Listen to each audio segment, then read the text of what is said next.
अगर आपके सामने ऐसी सिचुएशन हो, मान लो ये है, ये व्हील है, इस पॉइंट की वेलोसिटी दी है आपको v1, इस पॉइंट की वेलोसिटी दी है आपको, बॉटम मोस्ट पॉइंट की वेलोसिटी दी है v2, और ये दिया हुआ ओमेगा, आपको ओमेगा फाइंड करना हो तो ओमेगा निकाल सकते हैं v1 और v2 से। कैसे निकालेंगे v1 और v2 से ओमेगा? हाँ, कैसे निकालेंगे? v1 plus omega is equal to, इधर को घुमराना भी नहीं, तो दोनों का रोटेशन एक ही सेंस पे, v1 plus v2 upon 2r, दोनों पॉइंट के बीच के डिस्टेंस, ठीक है, v1 plus v2 upon 2r, ठीक है। और अगर ऐसे है, अगर ऐसे है, देखो, अगर ये आपको, ये v1 है वेलोसिटी मान लो, और ये v2 है, दोनों कहाँ हैं? सेम डायरेक्शन में। अगर दोनों सेम डायरेक्शन में, और ये ओमेगा है, ये ओमेगा है, ठीक है, तो क्या आएगी? क्या आएगी omega? v1 minus v2 upon दोनों पॉइंट के बीच के distance 2r, v1 minus v2 upon 2r, ये पॉइंट 1 है और ये पॉइंट 2 है, ये पॉइंट 1 है और ये पॉइंट 2 है, ठीक है। अगर आपके सामने ये हो, यहाँ पे बता सकते हैं क्या होगी, अगर आपके सामने ये v1 है और ये v2 है, ये v2 है और ये r है, ये r है ना रेडियस, ठीक है, तो क्या होगा ओमेगा? अगर ऐसे घूम रहा है ओमेगा से, क्या आएगा ओमेगा, बताओ तो सही। Omega is equal to v1, पर ओमेगा इस सेंस में घूम रहा है ना, ठीक है, इसके रिस्पेक्ट में इस पॉइंट की वेलोसिटी कितनी हो गई? v1 minus v2 upon r, omega is equal to v1 minus v2 upon r, ठीक है, क्लियर है, ठीक है। कोई भी दो पॉइंट के बीच की डिस्टेंस दी हुई हो, अगर आपके सामने ये हो, मान लो ये हो, इस पॉइंट, टॉप मोस्ट पॉइंट का एक्सेलरेशन दिया हो 1 और बॉटम मोस्ट पॉइंट का एक्सेलरेशन दिया हो 2, ठीक है, दोनों पॉइंट में अलग अलग एक्सेलरेशन है, जिसका मतलब क्या है, ये रोटेट करेगा। अगर दोनों पॉइंट के सेम एक्सेलरेशन है तो ट्रांसलेट करेगा, तभी ना रोटेट करेगा, ठीक है। किधर को रोटेट करेगा जरा बताओ तो सही। अगर ये वाला पॉइंट देखो, ये वाला पॉइंट अगर 2 मीटर पर सेकंड से मूव कर रहा हो और ये वाला पॉइंट 1 मीटर पर सेकंड से मूव कर रहा हो, तो 1 सेकंड में कितना चलेगा? 2 मीटर, और ये 1 सेकंड में कितना चलेगा? 1 मीटर, तो कौन पीछे रह जाएगा? ये पीछे रह जाएगा, ये आगे चला जाएगा, तो ऐसे टर्न करेगा नहीं, तभी तो ये आगे बढ़ेगा, ठीक है। और अगर ये दोनों सेम हो, दोनों की वेलोसिटी सेम हो, तो दोनों एक साथ चले गए, तो नो रोटेशन, ओनली ट्रांसलेशन। ये टर्न कब करेगा? ये पॉइंट टर्निंग इस 1 और 2 को ज्वाइन करने वाली लाइन, ये टर्निंग कब होगी? जब पॉइंट ए जो हो वो आगे बढ़े और ये पीछे रह जाए। वो कब होगा? जब इसकी वेलोसिटी ज्यादा हो और इसकी वेलोसिटी कम, तो ऐसे टर्न करेगा, और दोनों की वेलोसिटी सेम है तो ऐसे चलेंगे, तब ट्रांसलेशन, ठीक है। रॉड के ऐसे टिल्ट होने का क्या मतलब? कौन सा वाला पॉइंट आगे बढ़ा, कौन सा वाला पॉइंट ज्यादा चला है? वाला पॉइंट ज्यादा चला, ये कम चला, इस पॉइंट की वेलोसिटी ज्यादा होगी, इस पॉइंट की वेलोसिटी कम होगी, ठीक है। तो अलग एवरी पॉइंट डिफरेंट वेलोसिटी से मूव कर रहे होते हैं। रोटेशन के केस में पॉइंट्स की वेलोसिटीज डिफरेंट होगी, और ट्रांसलेशन के केस में हर एक पॉइंट की वेलोसिटी जो होगी क्या होगी? सेम होगी, ठीक। तो यहाँ पे अगर अल्फा निकालना हो तो आप अल्फा निकाल सकते हैं, angular acceleration in the disc. क्या आएगा एंगुलर एक्सेलरेशन? अल्फा जो है वो आ जाएगा यहाँ से कितना? a1 plus a2 upon 2r, ठीक है। इसी तरीके से अगर हमारे पास ये है डिस्क, देखो ये है डिस्क, अगर यहाँ पे ये a1 है और यहाँ पे मैंने ले लिया a2, और ये इसका रोटेशन है, ये इसका अल्फा है, तो अल्फा कितना आएगा यहाँ बोलो? a1 minus a2 upon 2r, ठीक है। क्लियर हो गया? Concept of torque equation.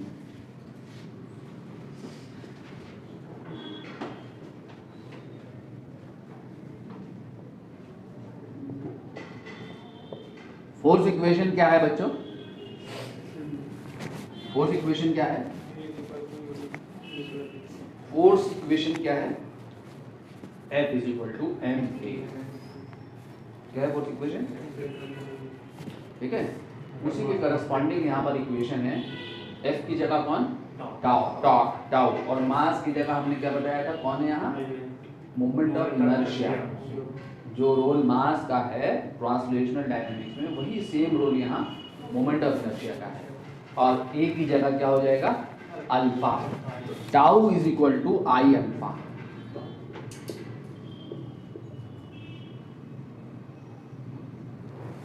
F is equal to m a के करस्पॉन्डिंग आप समझ सकते हैं। ठीक है, ये इक्वेशन किसके करस्पॉन्डिंग है? Corresponding to F is equal to m के।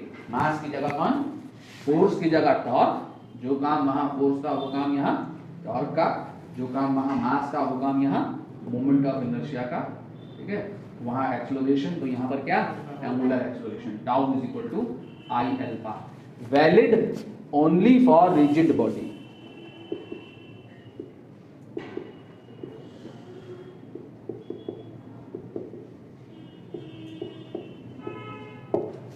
Valid only for rigid body.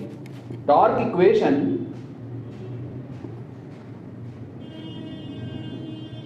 can be applied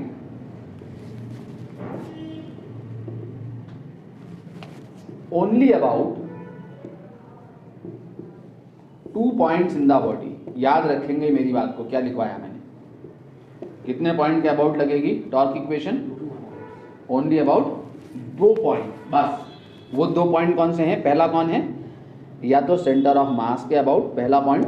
आप टॉर्क इक्वेशन सेंटर ऑफ मास के अबाउट लगाएंगे। जब आप सेंटर ऑफ मास के अबाउट टॉर्क इक्वेशन लगा रहे होंगे तो मोमेंट ऑफ इनर्शिया किसके अबाउट रखा जाएगा? उसी एक्सिस के अबाउट। ठीक है, जिस एक्सिस के अबाउट हम टॉर्क निकाल रहे हैं, उसी एक्सिस के अबाउट यहाँ पे मोमेंट ऑफ इनर्शिया रखना है। ठीक है, और दूसरा पॉइंट कौन सा पॉइंट होगा? About point. About point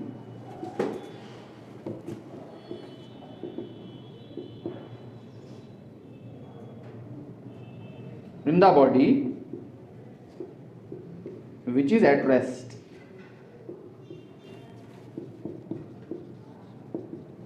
This point commonly referred as axis of rotation. Commonly referred as axis of rotation.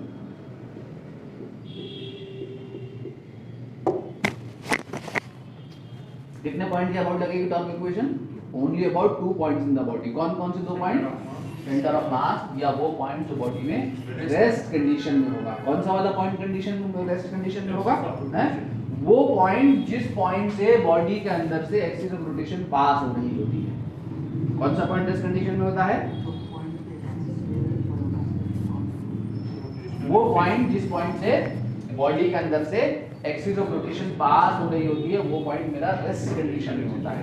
ठीक है, उस पॉइंट को छोड़ के बाकी पॉइंट जो क्या कर रहे होते हैं? मूव कर रहे होते हैं। तो 2 ही पॉइंट के अबाउट टॉर्क हम निकालेंगे, या तो ये टॉर्क इक्वेशन हम 2 ही पॉइंट के अबाउट निकालेंगे लगाएंगे, या तो उस पॉइंट के अबाउट, जैसे मान लो रॉड है, ये रॉड अगर इस एंड के अबाउट घूम रही है तो कौन सा वाला पॉइंट रेस्ट में होगा? ये वाला पॉइंट। ठीक है, एक्सिस ऑफ रोटेशन इस पॉइंट से पास कर रही है, तो इस पॉइंट के अबाउट लगेगा टॉर्क, या सेंटर ऑफ मास के अबाउट। अगर मैं रॉड को इस यहाँ से घुमा रहा हूँ, इस एक्सिस से घुमा रहा हूँ, तो जिस पॉइंट से रॉड पास कर रही है एक्सिस के, ठीक है, वो पॉइंट रेस्ट में है, इस पॉइंट का अबाउट निकलेगा या सेंटर ऑफ मास के अबाउट। ठीक है, क्लियर हो गया? सिर्फ 2 ही पॉइंट के अबाउट हम ये टॉर्क इक्वेशन लगा सकते हैं। ठीक है, अगर मैंने सेंटर ऑफ मास के अबाउट निकाला टॉर्क इक्वेशन, सेंटर ऑफ मास के अबाउट लगाया, तो अल्फा जो निकल के आएगा वो क्या निकल के आएगा? सेंटर ऑफ मास के अबाउट टॉर्क निकाल के, और सेंटर ऑफ मास के about he moment of inertia से डिवाइड करेंगे, एंगुलर एक्सेलरेशन निकल जाएगा। अगर मैंने इसको कह दिया पॉइंट से पॉइंट पी से, इस पॉइंट का नाम क्या है? इस पॉइंट को मैंने नाम दे दिया, क्या नाम दे दिया? पी। ठीक है, जो पॉइंट रेस्ट में है, जिससे एक्सिस ऑफ रोटेशन पास कर रही, तो अल्फा जब हम निकालेंगे तो अल्फा क्या निकलेगा? यहाँ से पी के अबाउट टॉर्क निकाला तो मोमेंट ऑफ इनर्शिया किसके अबाउट रखा जाएगा? उसी पी के अबाउट। तो यहाँ से निकालोगे अल्फा या यहाँ से निकालोगे, दोनों जगह से अल्फा क्या निकल जाएगा? सेम। ठीक है, या तो आप यहाँ से निकालो या यहाँ से निकालो। क्लियर? ठीक है ना, इसका प्रूफ मैं बाद में देखूंगा। इसका प्रूफ देखना है मुझे 11th के पॉइंट ऑफ व्यू से, बच्चों को प्रूफ कराना बाद में कराऊंगा बच्चों को। है नाउ फाइंडिंग एक्सेलरेशन, इसको अप्लाई करना सीख रहा है हम पहले। ठीक है, इसके प्रूफ को हम बाद में देखेंगे। Tau equal to I alpha का प्रूफ आपके 11th क्लास में आता है, इसको मैं कराऊंगा प्रूफ थोड़ी देर में, ठीक है, इनकी छुट्टी करके। तो हमें क्या करना है यहाँ, finding acceleration when body has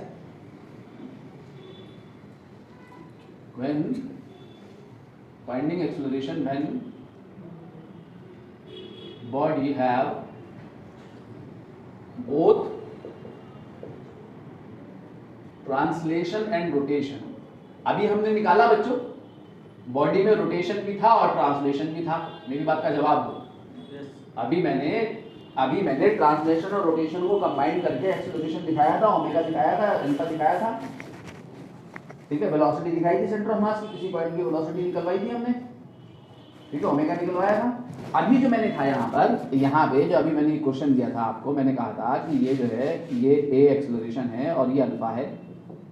find acceleration of point A B C D निकाला ना अभी आपने, कैसे निकाला पता है, ठीक है। यहाँ ए और अल्फा आपको दिए हुए थे, ठीक है। ए कहाँ से आएगा, सेंटर ऑफ मास में एक्सेलरेशन कहाँ से आएगा, फोर्स से, नेट फोर्स से क्या होगा, ठीक है, नेट फोर्स से क्या होगा।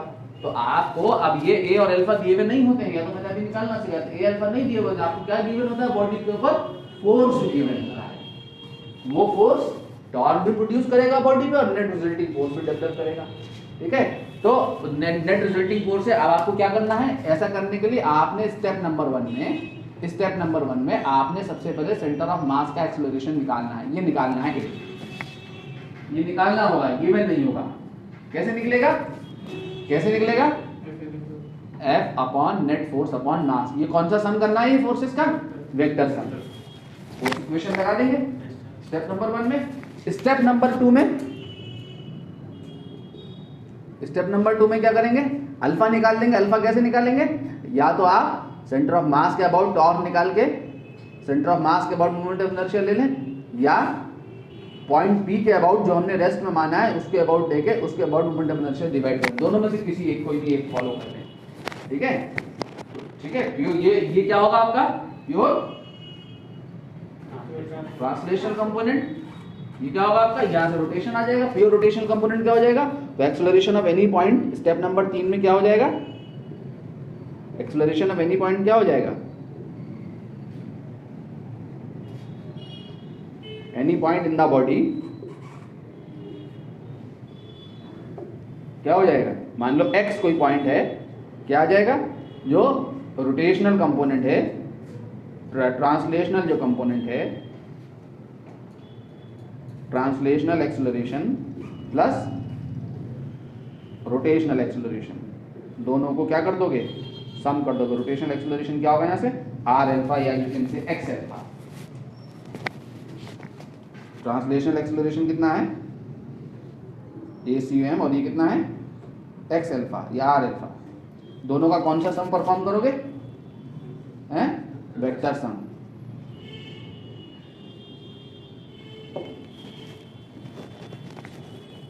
ठीक है, ये तो क्या है हमने, ठीक है। जैसे क्वेश्चन आपके सामने है,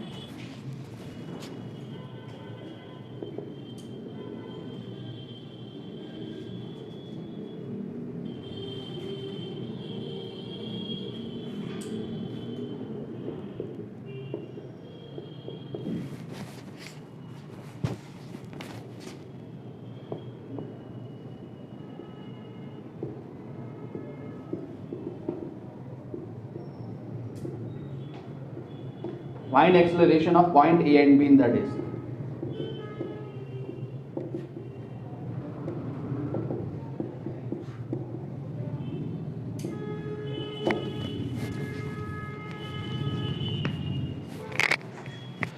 देखो यार, इतना आसान है यार, सब कुछ तो मैंने लिख दिया। देखो ये करना है, सबसे पहले स्टेप में एक्सेलरेशन निकालना है। एक्सेलरेशन हमेशा होता है net force on the body upon total mass of the body, ठीक है। नेट फोर्स कितना लग रहा है, स्टेप 1 एक्सेलरेशन निकाल लो सेंटर ऑफ मास का। F = ma जब आप इक्वेशन लगाएंगे और नेट फोर्स अपॉन मास करेंगे तो वो इक्वेशन हमें सेंटर ऑफ मास का एक्सेलरेशन देती है। कितना फोर्स लग रहा है, only F। Mass of the disc m ले लो, m है मास ऑफ द डिस्क मान लो, तो F/m। ठीक है, आ गया। अब क्या करना है, सेंटर ऑफ मास के अबाउट टॉर्क निकाल दो। Now torque about centre of मास, क्या है सेंटर ऑफ मास के अबाउट टॉर्क, बोलो F। और सेंटर ऑफ मास से डिस्टेंस कितनी है, ये है ना सेंटर ऑफ मास, कितनी है F की डिस्टेंस, r/2। किधर घुमाएगा, क्लॉकवाइज, तो Fr/2 आ गया टॉर्क। ठीक है, टॉर्क आने के बाद अब आपको क्या करना है, स्टेप क्या करना है,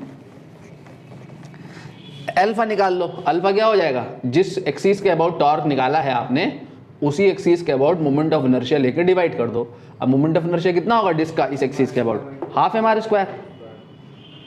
इस एक्सिस के about moment of inertia half mr², तो टाउ CM कितना निकाला आपने, F r/2 अपॉन 1/2 mr²। कितना आया अल्फा, बोलो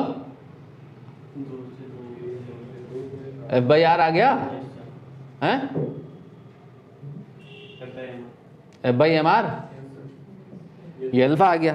तो अब आपके सामने अल्फा भी है और ये भी है, अब वही बात लगा देनी है। ठीक है, अरे टॉर्क हमें एंगुलर एक्सेलरेशन दे देगा, फोर्स हमें, नेट फोर्स हमें एक्सेलरेशन दे देगा। अब हमने point A and point B का एक्सेलरेशन फाइंड करना था, तो point A and point B का अब हमें ये पता लग गया ना, अब हमें ये पता लग गया, अब हमें ए पता लग गया सेंटर ऑफ मास का एक्सेलरेशन, हमें अल्फा पता लग गया। अब वही कर दो जो करना था। तो पॉइंट ए का एक्सेलरेशन निकालना है, तो पॉइंट ए में क्या होगा एक्सेलरेशन, वही जो ट्रांसलेशन की वजह से ये आएगा ACM, ये आएगा R अल्फा। तो पॉइंट ए का कितना आ गया, पॉइंट ए का एक्सेलरेशन आ गया ACOM plus R alpha. ACM कितना है, कितना निकाला ACM हमने, कितना निकाला F/m, और ये कितना निकाला अल्फा, कितना निकाला है R इंटू F/mr निकाला। तो पॉइंट ए का एक्सेलरेशन जो है वो कितना आ गया, 2F/m। तो पॉइंट ए इतने एक्सेलरेशन से मूव कर रहा है। F/m एक्सेलरेशन है किस वजह से, ट्रांसलेशन की वजह से, और F/m है किस वजह से, पॉइंट ए में रोटेशन की वजह से, दोनों सेम डायरेक्शन में, तो 2F/m आ गया। ठीक है, पॉइंट बी का निकालना, देखो ACM किधर जाएगा, इधर, और R अल्फा ऐसे घूम रहा ना, ये R अल्फा जाएगा इधर, तो दोनों पॉइंट का वेक्टर सम कर दो, तो ए बी क्या आएगा, ACOM माइनस R अल्फा। ठीक है, ACM कितना है यहाँ, F/m माइनस R, अल्फा कितना है F/mr, कितना आ गया 0। पॉइंट बी का एक्सेलरेशन 0 है, यानी पॉइंट बी रेस्ट में है, पॉइंट बी रेस्ट में है, ये पॉइंट रेस्ट में है, और ये पूरी डिस्क आगे से बढ़ रही है। पॉइंट बी रेस्ट में और डिस्क आगे मूव कर रही है। ऐसा हो सकता है ना, ऐसा हो सकता है कि बॉडी में एक पॉइंट रेस्ट में हो, पूरी बॉडी आगे मूव कर जाए। ऐसा हो सकता है क्या, एक पॉइंट रेस्ट में हो, पूरी बॉडी आगे मूव कर जाए, क्यों नहीं हो सकता ऐसा। ये रॉड है, ये रॉड, ये देखो ये रॉड है, ये देखो, देखो रॉड का बॉटम मोस्ट पॉइंट तो वहीं पे है, मेरे हाथ पे ही, हथेली पे ही है, और देखो every point in the rod आगे मूव कर रहा है एक्सेप्ट दिस पॉइंट, दिस में भी होगा। ठीक है, ये देखो every point in the body आगे मूव कर रहा है, every point in the body. अब कौन, अभी देखो अभी ये वाला पॉइंट इसमें है और एवरी पॉइंट आगे मूव कर रहा है, डिस्क में भी होगा अभी थोड़ी देर में। रोलिंग का केस है ये, किसका केस है, रोलिंग का केस है, रोल कर रही है, रोलिंग का केस है। ठीक है, अभी टॉपलिंग से रोलिंग पे चलेंगे धीरे धीरे से। ठीक है, every point in the body, देखो ये every point in the body, ये पॉइंट रेस्ट में, और every point in the body move forward except this point, ये जो पॉइंट है नीचे। ठीक है, this kind of motion is called toppling. Topple कर रही है बॉडी, यहाँ एक पॉइंट के अबाउट, इस पॉइंट के अबाउट टॉपलिंग हो रही है, ये पॉइंट रेस्ट में है, every point body, every point of the body moves forward, this kind of motion is called toppling. ठीक है, अब आपने तो करके दिखाया नहीं, मैंने किया था, अब आप खुद करो जल्दी से। मान लो यहाँ लगा दिया मैंने टॉप मोस्ट पॉइंट पे 2F force, find acceleration of point A and B in the disc. Find disc है ये सेंटर ऑफ मास है डिस्क का, mass m, radius r। Find acceleration of points A and B in the disc, बताओ।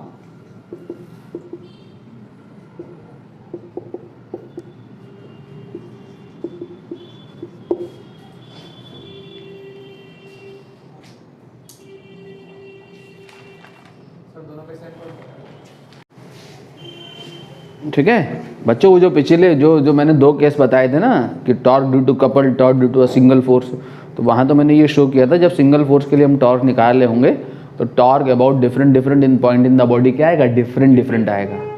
तो हमें किस point के about निकालना है फिर, या तो सेंटर ऑफ मास के अबाउट या उस पॉइंट के अबाउट जो रेस्ट में है। और जब फोर्सेस कपल फॉर्म कर रहे हैं, तो किसी भी पॉइंट के अबाउट निकाल तो कोई फर्क नहीं पड़ता, एक ही निकल के आएगा। लेकिन जब बॉडी के ऊपर रिजल्टिंग, देखो ये रिजल्टिंग फोर्स एक्ट किया ना, resulting single resulting force, couple नहीं है यहाँ, तो अलग अलग पॉइंट के अबाउट टॉर्क अलग अलग आएगा निकल के, तो आंसर से बच्चों के सब अलग अलग चले जाएंगे अगर हम किसी भी पॉइंट के अबाउट निकालते चले तो यहाँ किसी भी पॉइंट के अबाउट नहीं निकल सकता। किन के अबाउट निकल सकता है, जिसके अबाउट निकलेगा torque, only about 2 points in the body. कौन से, या तो सेंटर ऑफ मास या वो पॉइंट जो रेस्ट में होगा, ठीक है, जिससे रोटेशनल एक्सिस पास हो रही हो, जिस पॉइंट से। अब यहाँ तो कुछ दिख नहीं रहा हमें रोटेशनल एक्सिस वेक्सिस, तो हम क्या करेंगे, सेंटर ऑफ मास के अबाउट निकालेंगे। ठीक है, तो सबसे पहले निकाल लो एक्सेलरेशन। तो एक्सेलरेशन क्या है, देखो क्या है एक्सेलरेशन, सेंटर ऑफ मास का एक्सेलरेशन हो गया net force upon mass 2F upon m। अब टॉर्क निकाल दो, ये तो एक्सेलरेशन आ गया। अब टॉर्क निकाल दो, किसके अबाउट निकालोगे टॉर्क, सेंटर ऑफ मास के अबाउट। तो सेंटर ऑफ मास के अबाउट क्या है टॉर्क, सेंटर ऑफ मास से देखो परपेंडिकुलर डिस्टेंस कितनी है, r, तो 2F upon r, force upon mass, force upon r, क्या कर दिया मैंने, 2FR, ठीक है, फोर्स इंटू परपेंडिकुलर डिस्टेंस। ठीक है, ये आ गया टॉर्क। तो अल्फा क्या हो गया, जिस एक्सिस के अबाउट टॉर्क निकाला है उसी एक्सिस के अबाउट मोमेंट ऑफ इनर्शिया लेके डिवाइड करना है। 2FR upon half mr square, तो कितना आ गया 4F अपॉन mr आ गया।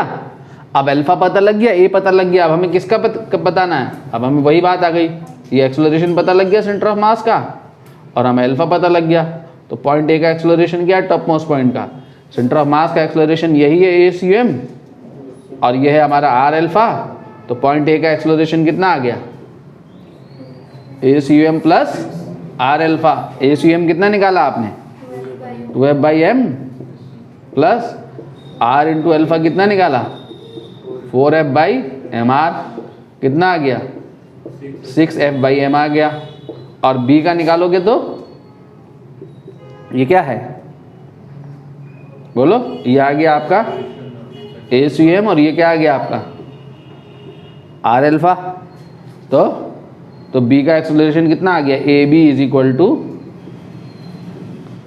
ACM minus R alpha. ACM कितना है 2F/m minus R into alpha कितना है 4F/mr। तो कितना आया ये, माइनस 2F/m।